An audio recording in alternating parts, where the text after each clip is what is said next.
State bank کے deputy governor تھے ریاض الدین، وہ میرے اسٹوڈنٹ تھے. اور بھی ہیں، اتنے نمایاں نہیں ہے جتنا ریاض الدین ہے، لیکن اچھے اسٹوڈنٹس. پھر آپ 5 سال اسلام آباد میں رہے. پھر تو بہت کچھ کیا. اسلام آباد میں تھا، اسلام آباد میں ریسرچ کا جاب تھا. اس دوران افغانستان میں بھی کام کیا. ادھر فزیکلی گئے؟ جی میں تھا. کن شہروں میں رہے؟ پہلے 2000 میں تو کابل میں تھا، پھر سال 2012 میں 5 شہروں میں تھا، وہاں پر کام کرتا تھا. پھر اور چیزیں ہوتی رہی. بعد میں نے ایک سیمسٹر جنیوا یونیورسٹی میں بھی پڑھایا، کچھ 3 مہینے سسیکس یونیورسٹی میں گزارے، لندن. جی UK میں. پھر کچھ کام بھی کیا، 6 مہینے سعودی عرب میں کام کیا. چیزیں کرتا رہا، لیکن بیچ میں پڑھاتا رہا. یہاں واپس آ کے میں 2007 سے وقتاً فوقتاً زیبسٹ میں پڑھاتا ہوں. اچھا، وزٹنگ فیکلٹی. جی، وہ میں نے اس لیے رکھی ہے کہ ساتھ میں ریسرچ کا کام بھی کرتا ہوں، کنسلٹنگ کا. اس میں ٹریولنگ کافی رہتی ہے. جیسے آج کل میں پنجاب میں کام کر رہا ہوں، تو میرا بہت زیادہ پنجاب آنا جانا ہوتا ہے. تو یہ اسٹوڈنٹس کے لیے منصفانہ بات نہیں ہے کہ آپ ہر وقت کلاس کینسل کر دیں کہ جی آج کلاس نہیں ہوگی چونکہ میں جا رہا ہوں یا کوئی اور کام ہے. تو جب میں پڑھاتا ہوں تو پھر میں کہیں نہیں جاتا، پورا سیمسٹر یہیں رہتا ہوں اور کلاس لیتا ہوں. تو وہ ڈسپلن اپنے آپ پہ بھی لاگو کرتے ہیں. آپ سمجھتے ہیں اس کی وجہ سے ہی رزلٹ ملیں گے؟ میرا خیال ہے اگر آپ پڑھائیں تو پھر ایمانداری سے پڑھائیں.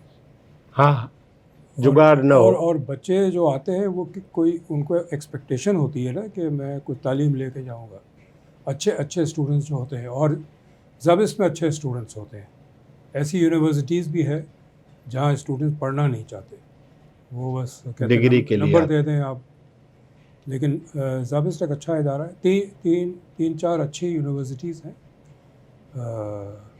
کراچی یونیورسٹی میں بھی اچھے بچے ہیں، وہ مڈل کلاس کے بچے ہیں. ان کو تعلیم کی اہمیت ہے، ان کو پتہ ہے کہ ہم کچھ تعلیم حاصل کریں گے تو. لیکن ان میں بہت سارے بچے ایسے ہوتے ہیں جو ان کی بیک گراؤنڈ اتنی کمزور ہوتی ہے کہ آپ جتنی مرضی ان پہ محنت کرے وہ آگے نہیں بڑھ پاتے ہیں. چونکہ جو ہمارا پورا اسکول کا نظام تباہ ہوا ہے، تو اس سے یہ اس کا نقصان ہم یونیورسٹی میں بھی دیکھتے ہیں. پھر آپ نے بے نظیر انکم سپورٹ پروگرام، اس کو کب، یہ تخیل کس سن میں ہے آپ کے پاس؟ میرا ایسا ہوا کہ 1990 کے جو الیکشنز تھے جس میں پیپلز پارٹی کو ہرایا گیا، تو میں اسلام آباد میں رہتا تھا. اور میں عمر اصغر خان، ایئر مارشل اصغر خان کا بیٹا جو ہے، وہ اور ہم ایک کمپنی میں کام کرتے تھے، کنسلٹنگ کمپنی. میں اس کے ساتھ کام کرتا تھا. تھی وہ اس کی تو عمر کی تھی. سنگی تو ان کا ایک NGO ہے، تھا، لیکن سیپکون کے نام سے کمپنی تھی جو بیسیکلی کام کرتی تھی. تو اس میں عمر جو ہے وہ چونکہ ایئر مارشل کا بیٹا تھا، تو بے نظیر آئی ہوئی تھی ایبٹ آباد ایئر مارشل صاحب سے ملنے کے لیے، تو عمر بھی تھے وہاں. اچھا، الیکشن کے بعد عمر میں اور ایک اور ہمارے دوست ہوتے تھے چارلز امجد علی، پنڈی میں. ہم نے ہمیں پتہ تھا کہ یہ الیکشن دھاندلی ہوئی ہے، تو ہم نے کہا ہمیں اس پہ کچھ کام کرنا چاہیے، ہمیں ثابت کرنا چاہیے کہ دھاندلی ہوئی ہے. تو ہم نے کچھ کام شروع کیا تھا. تو جب وہاں محترمہ آئی وہاں، تو وہ عمر بھی تھے وہاں اس میٹنگ میں، میں نہیں تھا. عمر سے ویسے ہی محترمہ نے پوچھا کہ آج کل کیا کر رہے ہو؟ تو عمر نے کہا ہم یہ الیکشن پہ کام کر رہے ہیں. محترمہ نے کہا کہ پھر آپ یہ ہمارے لیے کریں. اس نے کہا میں نے اعلان تو کر دیا ہے کہ ہم ثابت کریں گے، لیکن میرے لوگ تو صرف باتیں کرتے ہیں، کام کوئی نہیں کرتا.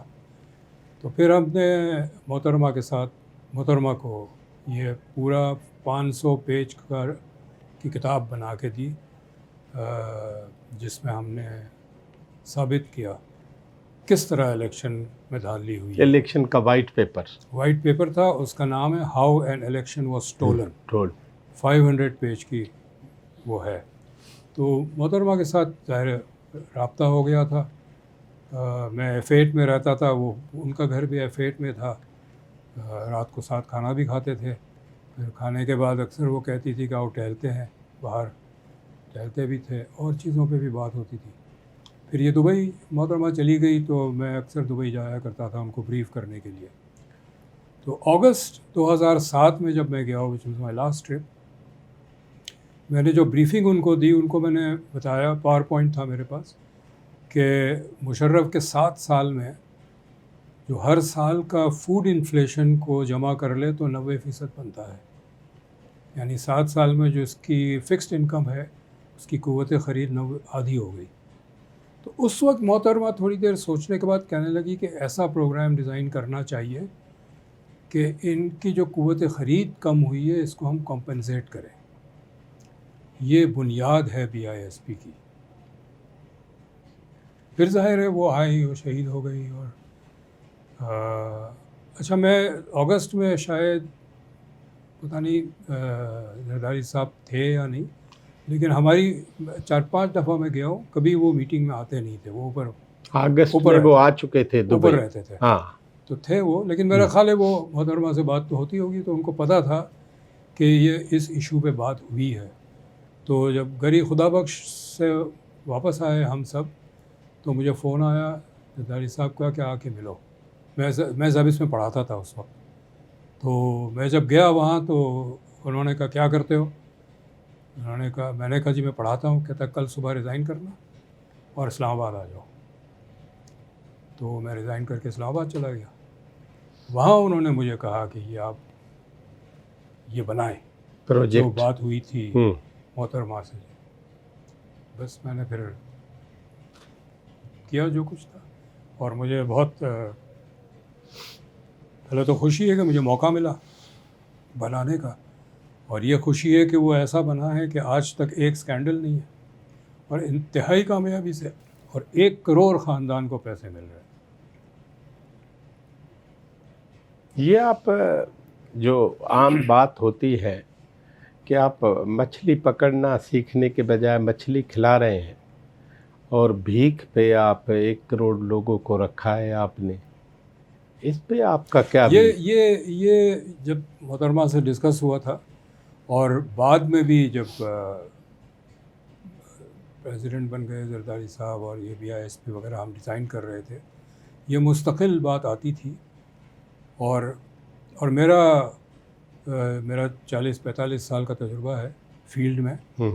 میں نے بھی پروجیکٹس کیے ہیں لوگوں کو مچھلی پکڑنا سکھانے کا, اور یہ سارے پروجیکٹ ناکام ہیں. آپ سکھا دیں, ویلڈنگ کرنا سکھا دیں, کام نہیں ملتا.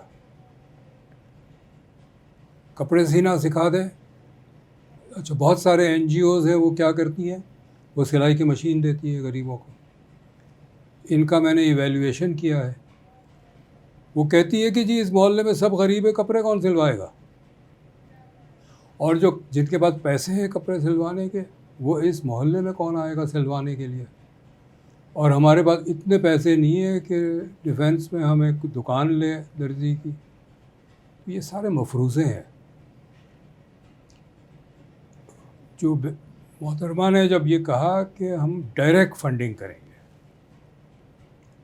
اس میں درمیان میں کوئی انٹرمیڈیری نہیں ہوگا, یہ کامیاب ہے. آج اب چونکہ آپ کا ویژن ہے, اس پہ مختلف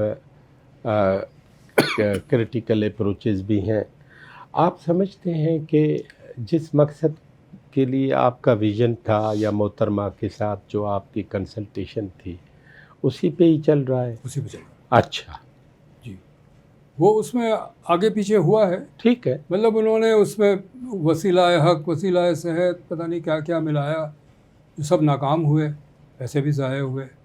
لیکن جو کور پروگرام جو ہم نے ڈیزائن کیا تھا, جو محترمہ کا وہ تھا کہ ہمیں لوگوں کو سپورٹ کرنا ہے, اسی لیے اس کا نام انکم سپورٹ ہے. یہ غربت ختم کرنے والا پروگرام نہیں ہے, نہ اس کا مقصد تھا, نہ اس کا مقصد ہونا چاہیے. یہ کم آمدنی والوں کو سہارا دینا ہے, اور ہم نے جب کام شروع کیا، کیونکہ میرا ریسرچ کا بیک گراؤنڈ تھا، ہر چیز کو ریسرچ کرتا تھا میں، تو میں نے کیلکولیٹ کیا کہ سب جتنے پیسے پریزیڈنٹ نے اس وقت کہا تھا کہ 34 بلین روپیز دیں گے، 34 ارب روپے دیں گے، اس پہ بنا لو. تو 34 ارب پہ ہم نے جو بنایا تو 1000 روپے مہینہ لوگوں کا بن رہا تھا اس وقت. تو میں نے کیلکولیٹ کیا کہ 1000 روپے میں 22 دن کا آٹا آ سکتا ہے، یعنی 22 دن کا آٹا مفت دے رہے ہیں آپ ان لوگوں کو. اور جس کی 5000 روپیہ آمدنی ہے، اس وقت تھی 5000 روپے بھی تھی آمدنی 2008 میں. 1000 روپیہ کا مطلب یہ ہے کہ 20% قوت خرید میں اضافہ بہت اچھا تھا. اور میں نے جب میں نے لانچ کیا تو میں خود سروے کیے، میں نے پنڈی شہر میں نے کیے، اور جہاں جہاں میں گیا لوگوں نے اپنی کہانی سنائی کہ یہ کتنا فائدہ مند ہے ان کے لیے، کتنا سہارا بنا ہوا ہے. پاکستان پیپلز پارٹی اس پروجیکٹ کے بعد آپ کو کس نظر سے دیکھتی ہے؟ مجھے نہیں پتہ، یہ انہی کو بولنا چاہیے. پتہ ہے. ٹھیک ہے. آپ اس سارے پروسیس میں ظاہر ہے اکنامکس جو ہے سوسائٹی سے ہی تعلق رکھتی ہے، تو آپ سمجھتے ہیں کہ ہماری اکنامکس ان گدے گاڑی پہ جا رہی ہے یا جیٹ پہ جا رہی ہے یا پیچھے جا رہی ہے، پیچھے گدھا بندھا ہوا ہے آگے گاڑی بندھی ہوئی ہے؟ تو یہ پاکستان کس طرح دیکھ رہے ہیں آج 2025 میں؟ کراچی تو سمندر کے ساتھ ہے. آپ اگر بیچ پہ کھڑے رہیں جہاں موجیں آتی ہے تو آپ دیکھیں گے کہ جیسے جیسے پانی آتا ہے جاتا ہے، پانی آتا ہے جاتا ہے، آپ سنک کرتے جاتے ہیں.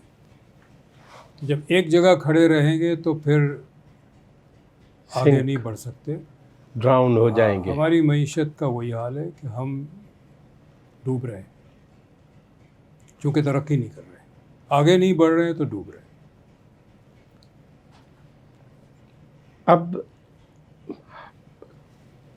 مطلب ہم جو آپ کہتے ہیں، مختلف انٹرویوز میں بھی کہا ہے کہ آپ بین الاقوامی اداروں سے قرضہ لیتے ہیں قرضہ دینے کے لیے واپس کرنے. اب یہاں اس حال میں پہنچ گئے ہیں کہ بیسک تو پرنسپل تو چھوڑے، لیکن اب قرضہ دینے کے لیے آپ کو قسط چاہیے تو بھائی ٹوپی گھما رہے ہیں ہم.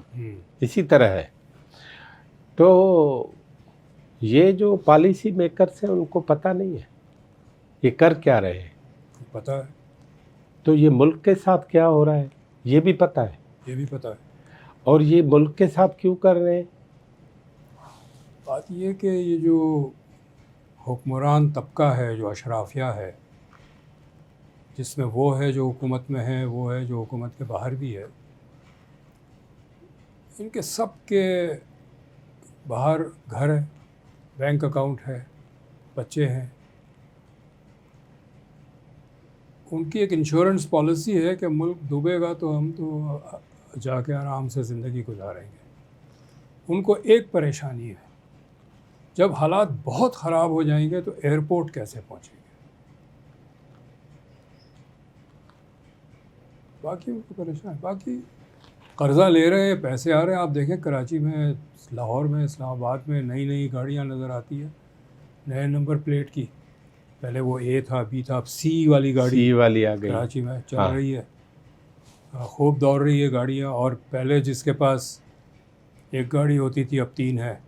پہلے جس کے پاس 800 سی سی کی گاڑی ہوتی تھی اب 3000 سی سی کی گاڑیاں ہیں. وہ جو بڑی بڑی ٹرک نما گاڑیاں ہیں، ہمر اور ویگو اور یہ اور وہ وغیرہ، اور یہ سب پیٹرول پہ چلتی ہے. گاڑی امپورٹ بھی ہم قرضوں کے پیسوں سے کرتے ہیں، پیٹرول امپورٹ بھی قرضوں کے پیسوں سے کرتے ہیں. اور یہ جو اشرافیہ یہ ساری موج کر رہے ہیں، انہیں کوئی شرم نہیں ہے کہ قرضوں کے پیسوں سے موج کیا جا رہا ہے. تبدیلی کون لائے گا؟ آپ جیسے کہہ رہے ہیں کہ ایک ایلیٹ کلاس ہے جس کو ہم نے اردو میں اشرافیہ کہہ دیا، تو اس کے مختلف پرت ہیں. کچھ بیوروکریٹس ہیں، کچھ پولیٹیشینس ہیں، کچھ بزنس مین ہیں، اور کچھ جیسے ضیاء الحق کے زمانے میں آیا تھا کہ فوج کے بھی کچھ لوگ اسی کارٹل کا حصہ ہیں. تو ان سب کو سمجھائے گا کون؟ دو راستے ہیں. ایک تو یہ ہے کہ عوام اپنا اسرٹ کریں اور سامنے آئے اور تبدیلی کروائیں. اگر نہیں کرواتے تو ہمارے سامنے روس کا مثال ہے. اس کی معیشت بیٹھی تو ملک بھی ٹوٹ گیا. ہماری معیشت اس وقت وینٹیلیٹر پہ ہے.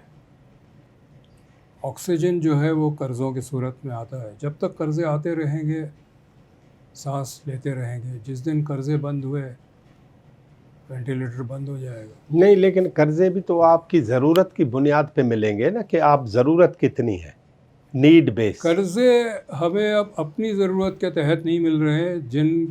جن کو پاکستان کی ضرورت ہے، یعنی پاکستان کو اپنے مقصد کے لیے استعمال کرنا ہے، تو وہ قرضے اس لیے دیتے ہیں. جیسے امریکہ ہے جی، یا مڈل ایسٹ کے ملک ہیں، جو بھی ملک جو بھی قرضہ دیتا ہے ہاں، وہ اس لیے کہ پاکستان کو استعمال کرنا ہے. اور ہم، میرا خیال ہے پچھلے 40 سال سے تو میں دیکھ رہا ہوں، جب سے میں نے کریئر شروع کیا اپنا، کہ ہم تو ہمیشہ اپنی خدمات بیچنے کو تیار ہیں. ڈالر آتا رہے. ضیاء الحق کے دور میں ان کو اندازہ تھا کہ جی مذہب کے نام پہ آئیں گے پیسے، تو ہرا لفافہ ہم بانٹتے رہے. مشرف کے ٹائم میں وہ دور بدل گیا تھا، لبرل دور تھا. بلو انویلوپ میں آئیں گے ڈالر، تو ہم لبرل بن گئے. تو یہ پائیدار نہیں ہے طریقہ، سسٹینیبل نہیں ہے اس طرح سے ملک کو چلانا. تو آگے دیکھتے ہیں کیا ہوتا ہے. کیسر صاحب، سب سے خراب فوجی حکومت کون سی رہی پاکستان کے لیے؟ فوجی حکومت ساری خراب ہوتی ہے، چونکہ وہ آپ کے دیکھیں نا، آپ کا یہ کمرہ ہے، آپ کا پنکھا، اے سی، لائٹ چل رہا ہے، اس کے اندر وائرنگ ہے. آپ کا کیمرہ چل رہا ہے، اس کے بھی وائرنگ ہے. جو فوجی حکومت آتی ہے تو وہ وائرنگ کاٹ دیتی ہے،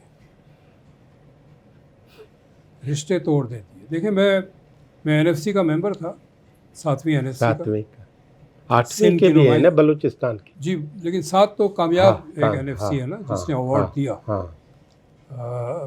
5 مہینے ہماری میٹنگز چلی. 5 مہینے میں 16 میٹنگز ہوئی. لیکن اور ایسا پیسوں کا لین دین تھا جس میں بہت جھگڑا ہو سکتا تھا، ہونا چاہیے تھا.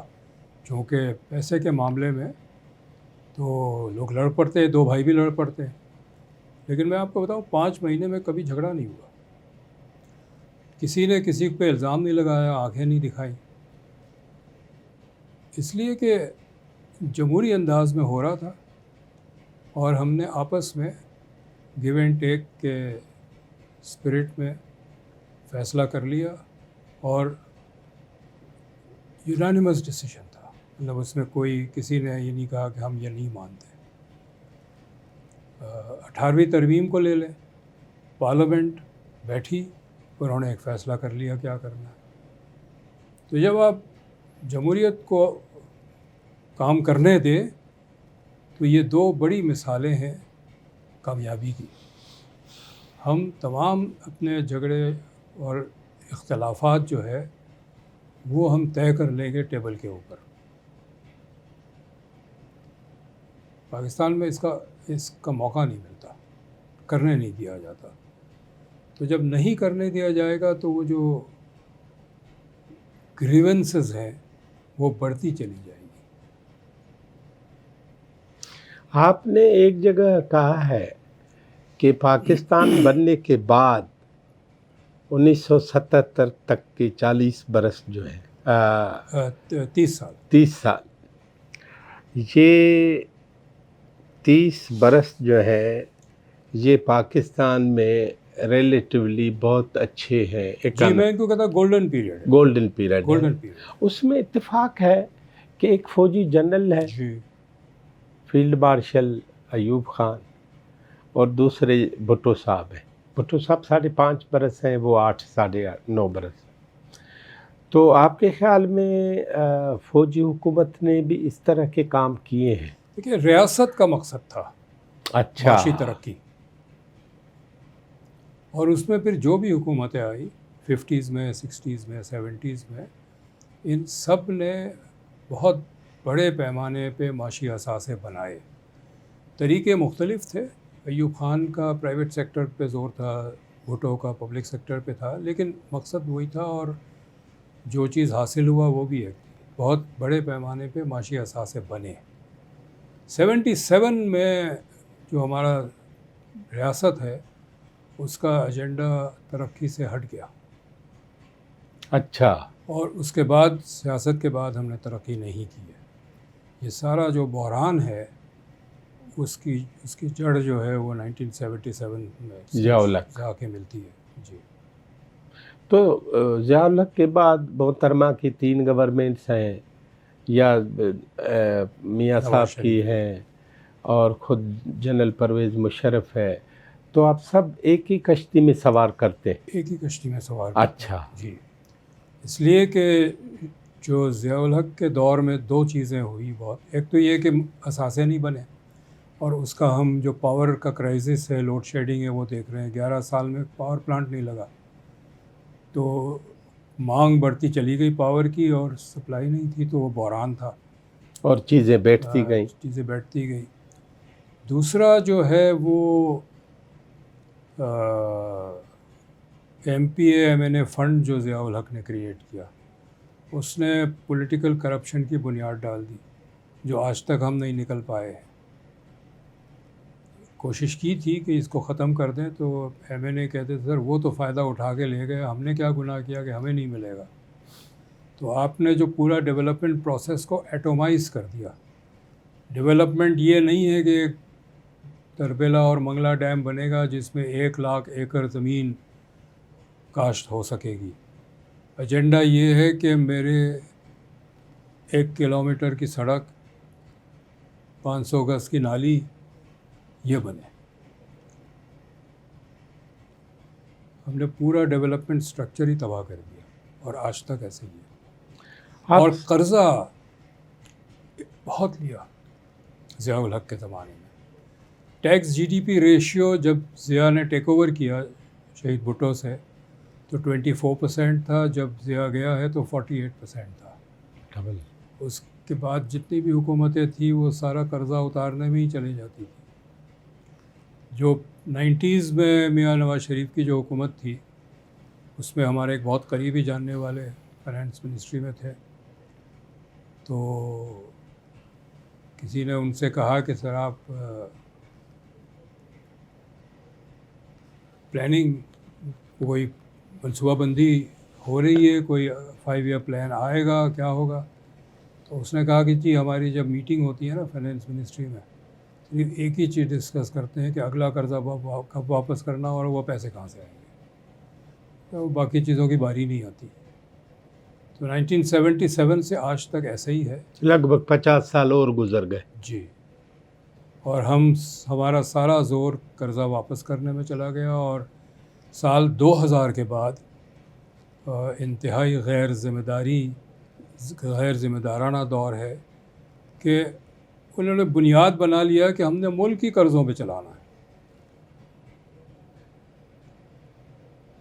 آپ کے خیال میں یہ جو 18ویں ترمیم ہے, پیپلز پارٹی ٹھوک بجا کے کہتی ہے کہ معجزہ ہے, اس سے پہلے کبھی اس طرح کی آئینی ضمانتیں صوبوں کو نہیں ملی اور ٹرکل ڈاؤن ہو گیا ریسورسز صوبوں کی جانب, تو آپ سمجھتے ہیں کہ 18ویں ترمیم پریکٹیکلی فٹ ثابت ہوئی عملی طور پر؟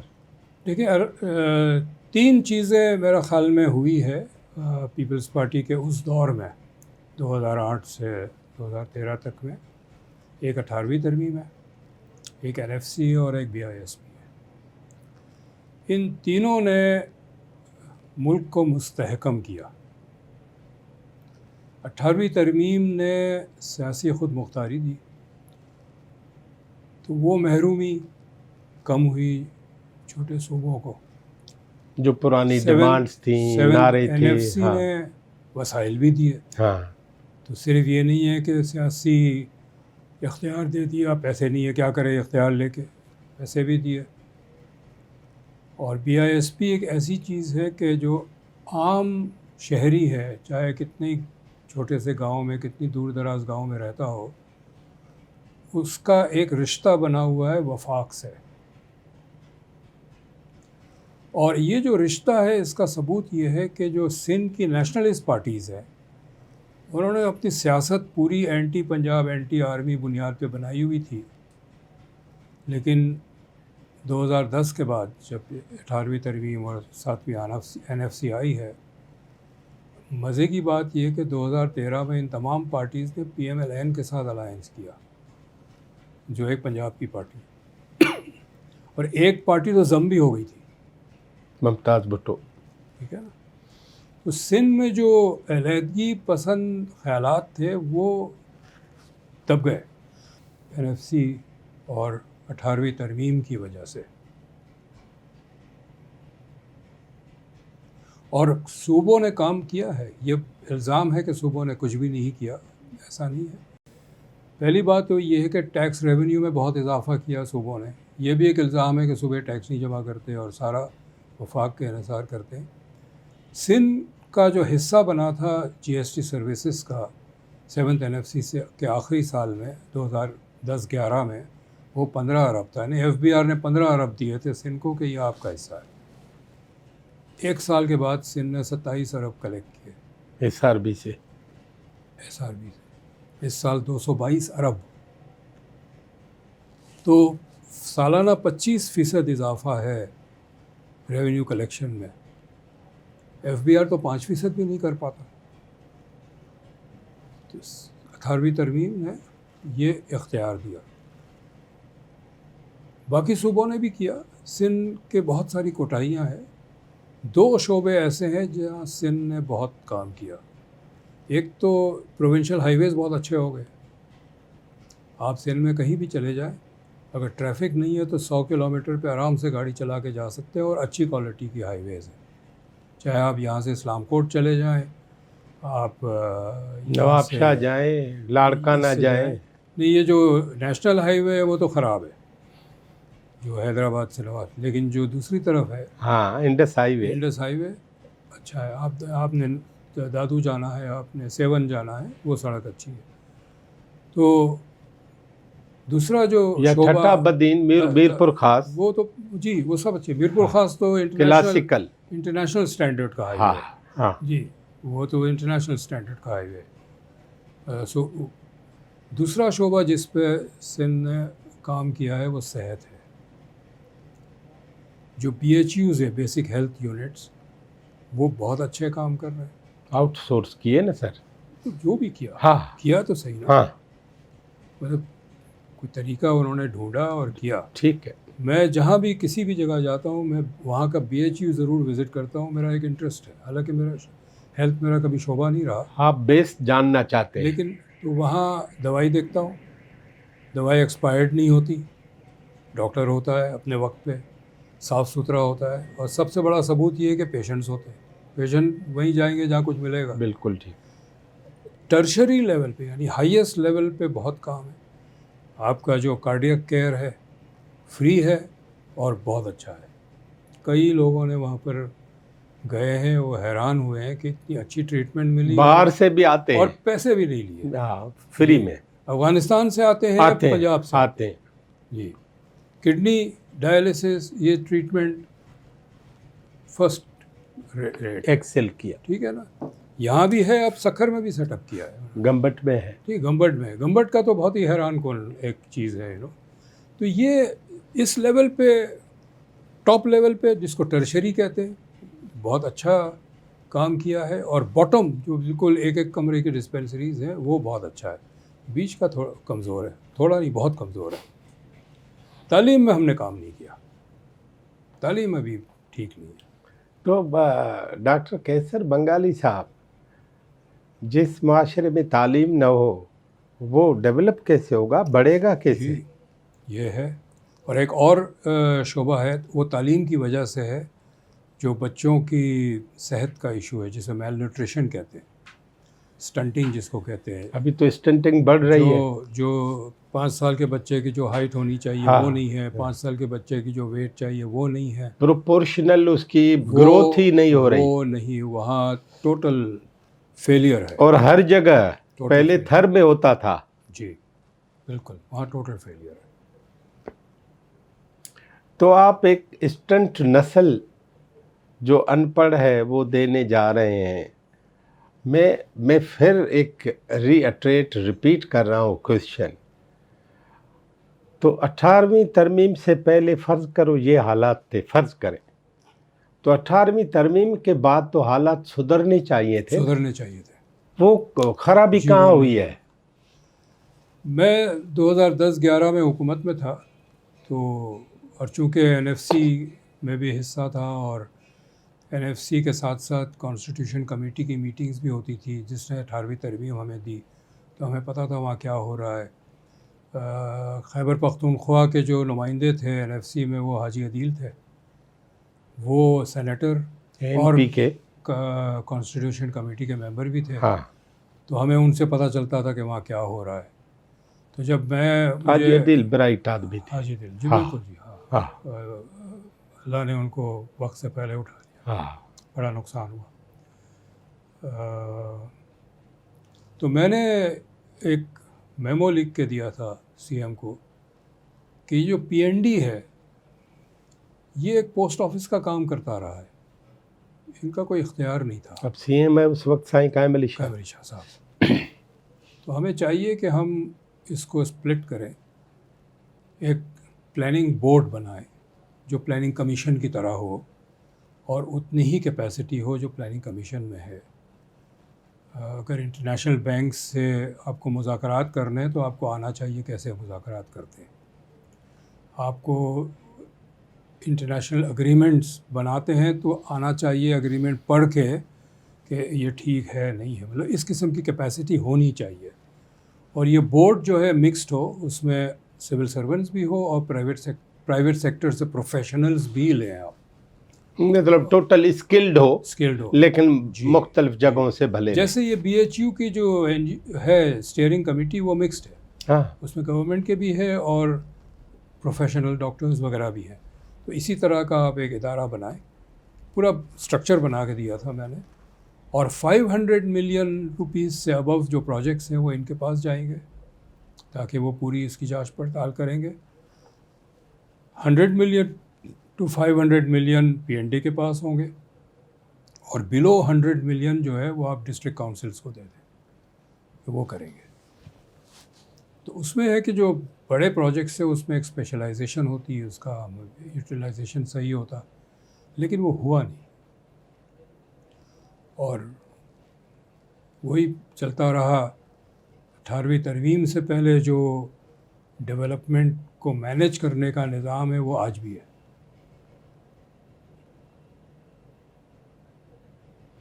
تو میں وہی کہہ رہا ہوں نا کہ ان کو کون روک رہا ہے یہ سب کچھ کرنے سے؟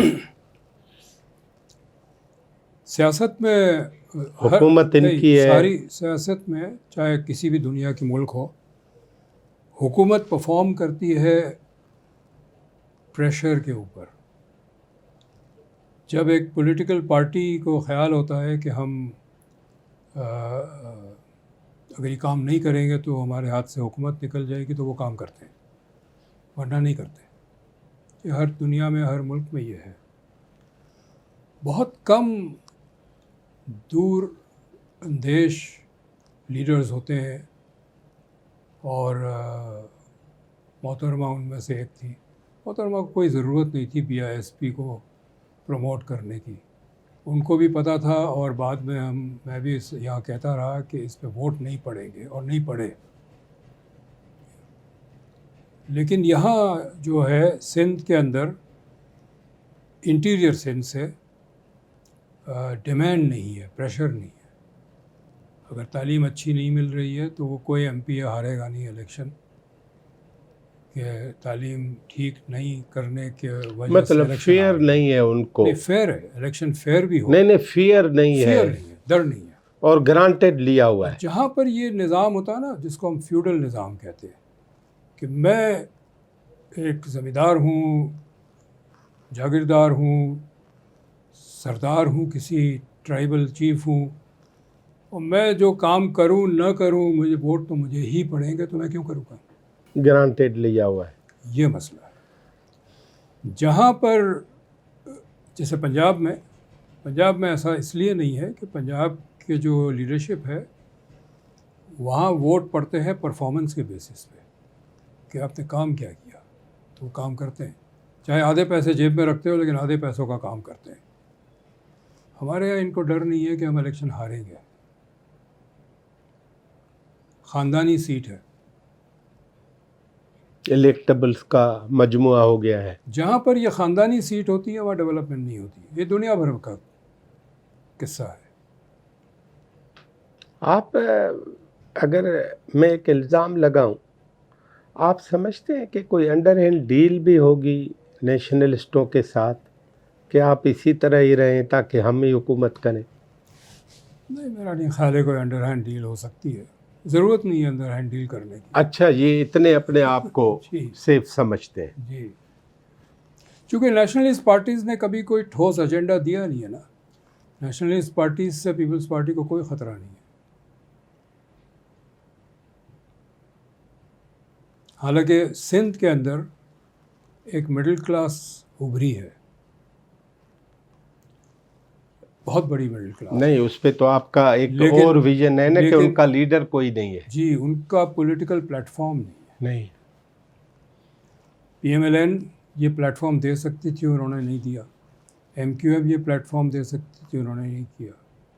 پی ایم ایل این نے کوئی کام نہیں کیا، اور P M L N Kala Bagh dam کے چکر میں پھنسی رہی.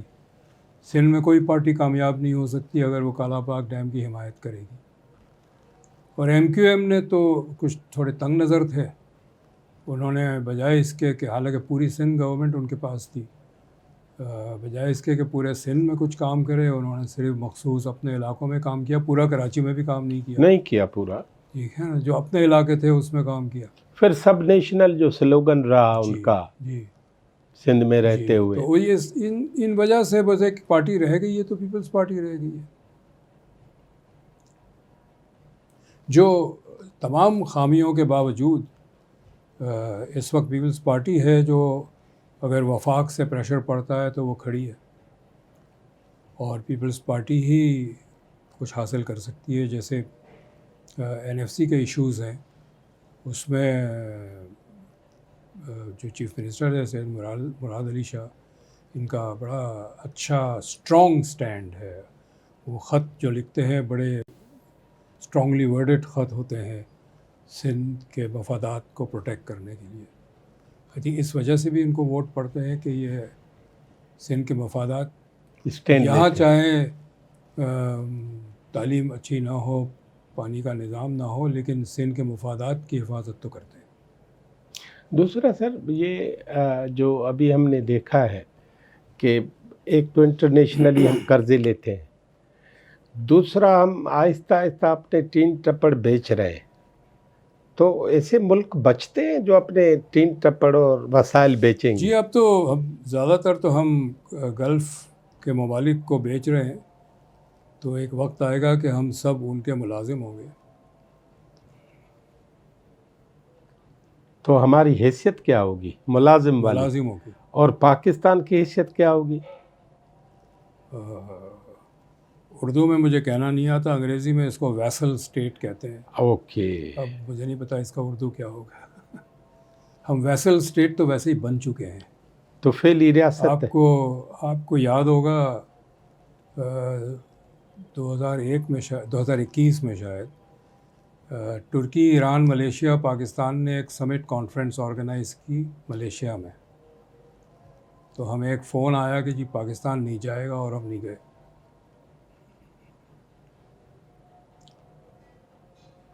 آپ کیسر صاحب سمجھتے ہیں کہ پاکستان کی فارن افیئرس کی پالیسی اگر خود مختار ہوتی تو پھر بھی یہ نہ ہوتا آج کل جو ہمارے ساتھ ہو رہا ہے؟ نہیں، ہماری پالیسی خود مختار ہوتی تو ہم کبھی افغانستان میں امریکہ کے جنگ میں ملوث نہ ہوتے، اور اس کے جو اندرونی نقصان ہم نے اٹھایا ہے وہ ہم نہ اٹھاتے۔ جب WTO ورلڈ ٹریڈ آرگنائزیشن کا ساری مذاکرات چلی اور اس کی جب فائنل ہو رہا تھا تو انڈیا، ساؤتھ افریقہ، برازیل یہ لڑ رہے ہوتے تھے ہمارے تھرڈ ورلڈ پسماندہ ملکوں کے مفادات کی دفاع، جو بھی چیز لکھا جا رہا تھا نا کہ ان کے انٹرسٹ میں لکھا جائے، پاکستان ہمیشہ امریکہ کے ساتھ ووٹ کرتا تھا۔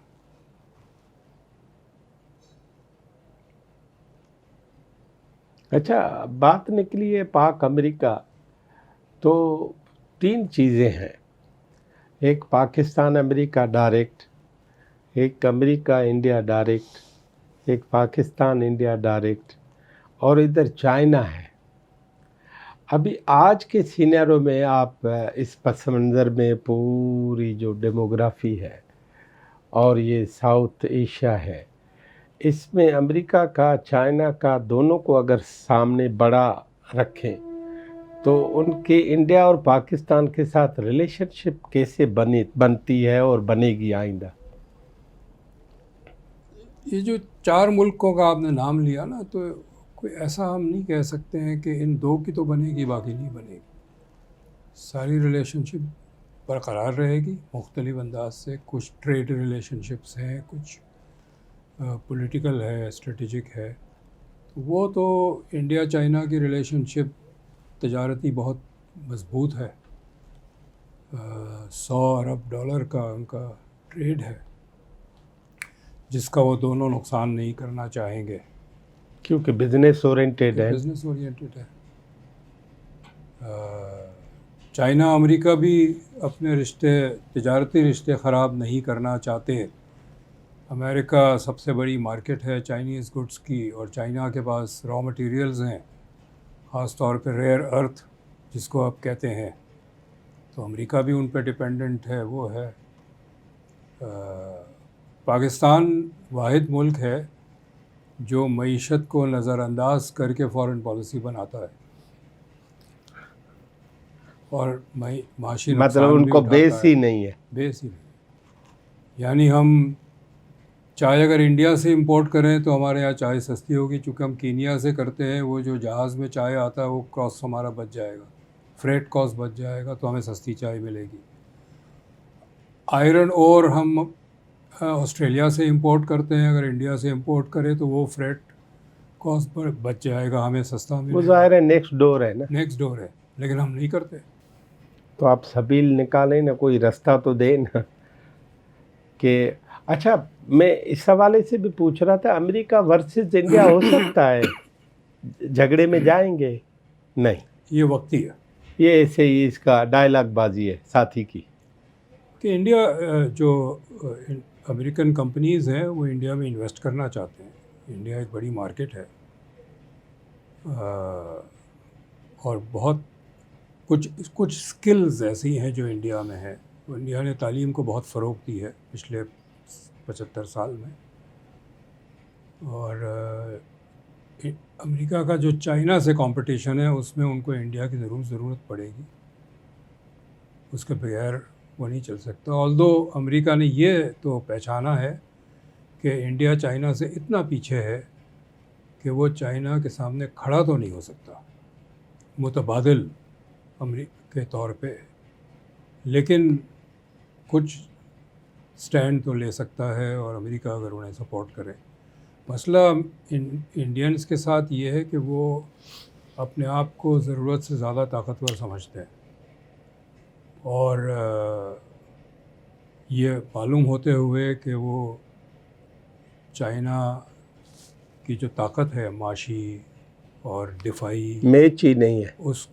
اس کے آدھا بھی نہیں ہے۔ پھر بھی وہ ورلڈ فورم پہ اس طرح آتے ہیں جیسے کہ وہ امریکہ کے برابر ہے.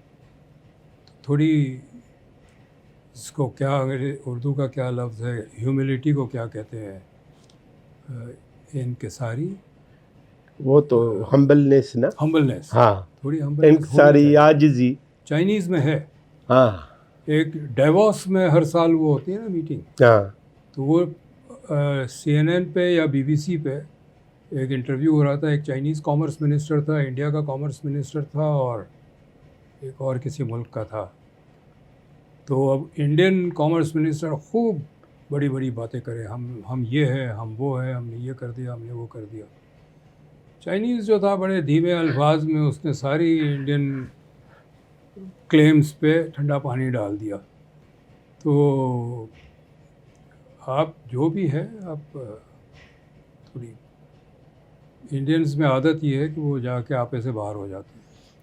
وہ سمجھتے ہیں کہ ہم سے بڑی سویلائزیشن کوئی نہیں تھی اور ہم سے بڑے کوئی نہیں ہے. ایک کرٹیکل سوال ہے ڈاکٹر کیسر بنگالی کے لیے. آپ کمیٹیوں میں جاتے ہو, پھر تھوڑے ٹائم کے بعد استعفے دیتے. نہیں, میں ایک کمیٹی میں گیا, کمیٹیوں میں نہیں جاتا. استعفیٰ تو میں نے ایک ہی کمیٹی سے دیا, اور وہ اس لیے دیا کہ مجھے اندازہ ہوا کہ یہ صرف باتیں کرتے ہیں, ان کا کوئی ارادہ نہیں ہے کام کرنے کا, تو میں نہیں بیٹھنا چاہتا. لیکن ڈاکٹر کیسر بنگالی یہ بھی کہتے ہیں کہ سسٹم میں رہ کر ہی کچھ بہتر کیا جا سکتا ہے. دونوں, سسٹم میں رہ کے بھی اور سسٹم کے باہر بھی. میں سسٹم میں رہا ہوں. میں PISP جب مجھے کہا بنائے, میں نے بنایا. جب مجھے قائم علی شاہ صاحب نے کہا آپ ایڈوائزر بن جائے, یہاں میں بن گیا. مجھے ڈاکٹر مالک نے کہا کوئٹہ آ جائے, میں 3 سال ان کے ساتھ تھا. PISP سے تو مجھے نکالا گیا, اور سندھ گورنمنٹ سے بھی نکالا گیا. اچھا, میں نے نکالا گیا. استعفیٰ نہیں دیا. اچھا, جی. تو اور کیا یہ کہہ کے نکالا جو گیا؟ ایک ریسرچ کا ادارہ تھا, سوشل پالیسی ڈیولپمنٹ سینٹر, اس کا میں مینیجنگ ڈائریکٹر تھا, وہاں سے بھی نکالا گیا. اچھا, تو استعفیٰ ایک ہی دیا میں نے. نہیں, یہ کیا کہہ کے کہ آپ میں اہلیت نہیں ہے, یہ کہا ہوگا نا آپ. ریزن تو نہیں دیا, ان کو اہلیت لیکن نظر نہیں وہ آتی دیکھیں, ہے. میں چونکہ پلاننگ اینڈ ڈیولپمنٹ کو ہیڈ کرتا تھا, سارے PC1 میرے پاس آتے تھے. تو ایسے PC1 آتے تھے جس کا سر پیر نہیں ہوتا تھا, تو میں ریجیکٹ نہیں کرتا تھا, میں اس پہ سوالات لکھ کے بھیج دیتا تھا کہ اس کو یہ بنائے. اب دادو میں یونیورسٹی بنانی ہے, اس کے لیے 400 ایکڑ زمین چاہیے. تو میں نے سوال لکھ کے بھیج دیا, ٹیچرز کہاں سے لاؤ گے؟ ٹھیک ہے. کراچی میں ایک ایجوکیشن سٹی بنانی ہے وہ جگہ بنی ہوئی, وہ جو جگہ ہے اسٹیل مل کے آگے. جی. تو اس پہ میں نے لکھ دیا کہ پانی کہاں سے لاؤ گے؟ کراچی کو تو پانی ہے نہیں, وہاں کہاں سے پانی لاؤ گے؟ ایک میرے پاس MPA کی اسکیم آئی کہ جی اس گاؤں کو گیس دے دیں. میں نے معلوم کیا اس گاؤں میں 19 گھر تھے, اور مین پائپ لائن سے فاصلہ 55 کلومیٹر کا تھا صرف. میں نے کہا جی 19 گھر کے لیے 55 کلومیٹر کی پائپ لائن تو نہیں ڈالوں گا. فیزیبل ہی نہیں. تو یہ سوالات کچھ لوگوں کو پسند نہیں ہوتے تھے, وہ جا کے اوپر صدر کے پاس شکایت کرتے تھے. تو بس وہ صدر نے کہا روز روز کی شکایت سے بہتر ہے اس کی شکایت ایک سنے. جی. تو آزاد کر دیا آپ کو. ہاں. اور ڈاکٹر مالک نے تو نہیں نکالا؟ نہیں, ڈاکٹر مالک نے نہیں نکالا. ڈاکٹر مالک چلے گئے تھے. میں نے جب جا رہے تھے وہ, تو میں نے کہا کہ اب میں بھی چھوڑ دیتا ہوں. ڈاکٹر مالک نے کہا دیکھو ابھی جاؤ گے تو وہ جو ثناء اللہ زہری صاحب ہے وہ کہیں گے کہ ڈاکٹر مالک لے کے چلے گئے, تو رکو. تو میں رکا 6 مہینے. لیکن وہ ڈاکٹر مالک کے ساتھ جو کام تھا, وہ کام دیتے تھے, کام لیتے تھے, ایکویشن فریکوینسی وہ نہیں رہا. تو میں نے پھر کہا کہ میں تنخواہ کے لیے تو نہیں بیٹھوں گا کوئٹہ میں, اگر کام نہیں ہے تو میں جا رہا ہوں. تو پھر میں آ گیا.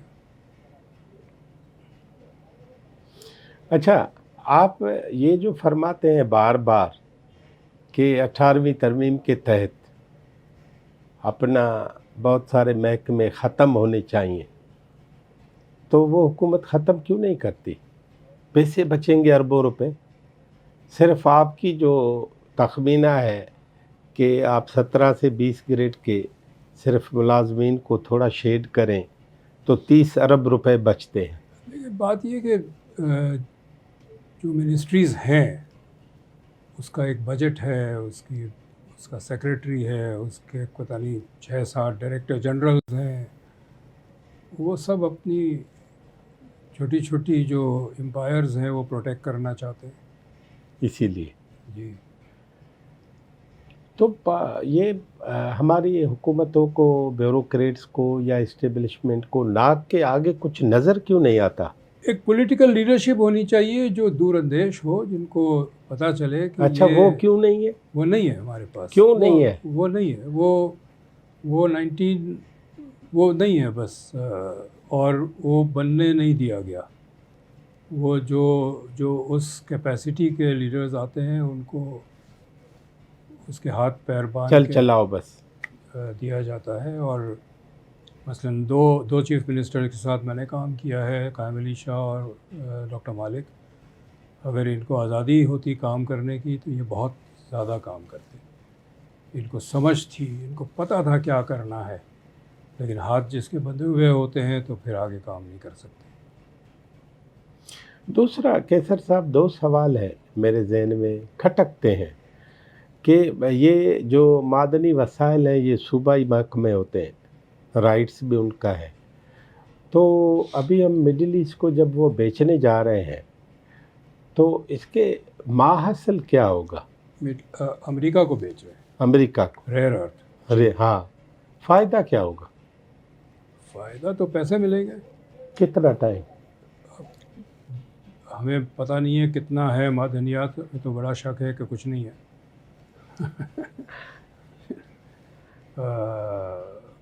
کتنا ہے تو ہم نہیں اس کا جواب دے سکتے، لیکن پیسے ملیں گے. کویسچن یہ کہ پیسے کس کو ملیں گے. اس وقت جو معاہدہ ہے وہ تو وفاقی ادارے کے ساتھ ہے، پیسے تو ان کو ملیں گے، لیکن معدنیات جو ہے وہ تو ملکیت صوبے کی ہے، تو ہمیں نہیں پتہ صوبوں کو ملیں گے نہیں ملیں گے. جس طرح کوادر پورٹ ہے، اس کا ریونیو شیئرنگ ارینجمنٹ 9% پاکستان کا، 91% چائنا کا، لیکن اس 9% میں بلوچستان کو کتنا ملے گا ابھی تک طے نہیں ہے. ہم نے یہ بھی دیکھا کہ سپریم کورٹ نے فیصلہ کیا کہ بحریہ ٹاؤن کو 459 ارب سندھ حکومت کو دینے چاہیے. پھر فیصلہ اوپر سے یہ کیا گیا سندھ والے پیسے ادھر ادھر کر لیں گے، اسی لیے ہم یہ ابھی کسی اور کام میں لائیں گے. نہیں، انہوں نے کہا سندھ والے ادھر ادھر کر دیں گے، ادھر ادھر کرنے کا حق ہمارا ہے. ہمارے دوسرا یہ آپ اینگرو فیلڈز کو بھی دیکھتے رہے ہیں اور تھر کو بھی، اس کی بجلی کو بھی. نہیں، میں دیکھتا نہیں رہا ہوں، میرا واسطہ رہا ہے. میں اسی لیے میں عاجزی اور ہمدردی کے ساتھ یہ وہ کہہ رہا ہوں کہ آپ نے وہ کیا، سب کچھ ہوا، پروڈکشن بھی ہوئی، تو ادھر day by day load shedding بڑھ رہی ہے. اس کی وجہ تو یہ کہ یہ جو پاور جنریٹ ہوتا ہے وہ تو گرڈ میں چلا جاتا ہے، سینٹرل گرڈ میں. ہاں، تو گرڈ سے جہاں مرضی وہ دیں. یہ مرضی اچ پاور پلانٹ ہے بلوچستان میں، بجلی پیدا ہوتی ہے، لیکن اس پورے علاقے میں بجلی نہیں ہے. تو وہ تو وابڈا کے جو ڈسکوز ہیں، وہ ٹرانسمیشن لائن کمپنی ہے نا، جو نیشنل گرڈ ہے جو، ہاں وہ ایک الگ کمپنی ہے. یہ ان کے فیصلے ہے کہ کتنا پاور کس کو دینا ہے. تو آپ سمجھتے ہیں کہ سندھ کو اگر بجلی بھی نہ ملے پراپر تو ادھر انڈسٹریل سیٹ اپ تو بڑھنے سے رہا. بجلی سے انڈسٹری تو لگ جائے گی، لیکن انڈسٹری لگنے کے لیے اور بھی چیزیں چاہیے جو سندھ میں کمزور پڑ گئی ہے. مثلا انٹیریئر سندھ کے لیے کوئی رورل انڈسٹریلائزیشن پالیسی ہے ہی نہیں. ہمیں کئی دفعہ موقع ملا انڈسٹریلسٹ سے بات کرنے کا. 2011 میں بھی جب میں گورنمنٹ میں تھا، قائم علی شاہ صاحب نے بھی کوشش کی کہ وہ کہیں، اور تو وہ ان کا سوال یہ ہوتا تھا کہ آپ کی آپ کیا پالیسی کیا ہے، ہم کیوں کراچی کے باہر فیکٹری لگائیں، مراد کیا ہے. زمین بھی نہیں ملتی. یہ جو انڈسٹریل اسٹیٹس ہیں وہاں لوگوں نے زمین خرید کے رکھی ہے اس انتظار میں کہ قیمت بڑھے گی تو اچھا بھاؤ ملے گا. تو جو کارخانہ لگانے جاتا ہے ان کو انتہائی مہنگی زمین ملتی ہے. وہ کہتا ہے چوارے میں اس سے نہیں سستی آتی. زمین تو کراچی میں مل جاتی ہے، تو ہم وہاں کیوں لگائیں؟ یہ بہت سارے مسائل ہیں. صنعتی ترقی میں صرف ایک فیکٹر نہیں ہے، اور بھی ہے. آخری سوال پوچھ رہا ہوں جی. معافی کے ساتھ. آپ کو کہا جائے کہ پاکستان کو ایک پھلتا پھولتا، چونکہ وسائل ہمارے پاس ہیں لیکن وسائل سے زیادہ مسائل بڑھتے جا رہے ہیں، تو ڈاکٹر کیسر بنگالی اس پاکستان کو اپنے پاؤں پہ کیسے کھڑا کریں گے؟ 1 2 3 4 باتیں کیا ہونی چاہیے؟ پہلی بات تو یہ ہے کہ جو غیر ترقیاتی اخراجات ہیں، جس میں دفاع بھی شامل ہے، اس کو میں آدھا کر دوں، اور جو پیسے ہیں وہ صنعت اور زراعت میں لگاؤں. جی ایس ٹی جو کا ریٹ ہے 18% کارخانوں پہ، وہ 5% کر دوں، تاکہ کارخانے لگے، روزگار ہو، ایکسپورٹ کے لیے سرپلس جنریٹ ہو. یہ 3 کام. چوتھی مدد میں کروں اگر جی بالکل. پاپولیشن ریٹ اس گروتھ کو اگر کم کریں تو یا کنٹرول کریں. تعلیم کو فروغ دیں اور صحت جو ٹھیک کریں، بچوں کی فوتگی کی اموات کی جو شرح ہے وہ کم کر دیں. مارٹیلیٹی اینڈ ماربیڈیٹی. تعلیم خود ہی اسٹیبلائز ہو جائے گا، اور آبادی خود ہی اسٹیبلائز ہو جائے گا. جس خاندان میں میاں بیوی پڑھے لکھے ہوتے ہیں اور عورتیں کام کر رہی ہوتی ہیں، وہاں خاندان چھوٹے ہوتے ہیں. ڈاکٹر کیسر بنگالی صاحب، آپ کی بہت بڑی مہربانی. اور آپ پھر کل جا رہے ہیں کسی اور سمت کی جانب، تو جب واپس آئیں گے تو پھر کوئی نئی کہانی کسی پہ ہم بات کریں گے. اور ہمیں بے حد مسرت، بے حد خوشی بھی ہے کہ آپ نے ہمیں ٹائم دیا، اور ہم نے بکھری ہوئی بہت ساری ایسی باتیں جو بہرحال پاکستان کو بچانے میں کارآمد ثابت ہوں گی، اور یہاں کے جو کروڑوں انسان رہتے ہیں ان کے لیے ایک اچھائی کا سبب بنے گی. آپ کا بڑا شکریہ. بہت بہت شکریہ آپ کا. یہ تھے جناب ڈاکٹر کیسر بنگالی صاحب. اور ڈاکٹر کیسر بنگالی صاحب جو ہے، انہوں نے اپنے دماغ سے، اپنی اہلیت سے، اپنی تعلیمی قابلیت سے دنیا کے مختلف ممالک میں اور پاکستان کے مختلف شہروں اور صوبوں میں رہتے ہوئے بہت کچھ سیکھنے کے بعد یہاں تک وہ آئے ہیں کہ اس پاکستان کو بچانے کے لیے، اپنے پاؤں پہ کھڑا کرنے کے لیے، اس کے وسائل کا پراپر استعمال کرنے کے لیے بہت سارے اخراجات ہمیں کم کرنے پڑیں گے. بہت ساری جو فضولیات ہیں وہ ہمیں ترک کرنی پڑیں گی. وہ لازم سمجھتے ہیں کہ تعلیم، صحت، زراعت اور صنعت، ان 4 شعبوں کو ہم جیسے ہی بڑھائیں گے تو ان کا ماحصل پاکستان کی ترقی کی صورت میں ہی نظر آئے گا. اگر ہم نے ان کو جانے دیا تو پاکستان ایک ویسل اسٹیٹ کے طور پر ہمارے سامنے ہوگا. ہم شاید مشرق وسطیٰ کے حکمرانوں کے ملازم بن جائیں. لیڈر ٹی وی میں کسی اور مہمان کے ساتھ پھر حاضر ہوں گے. بڑی مہربانی.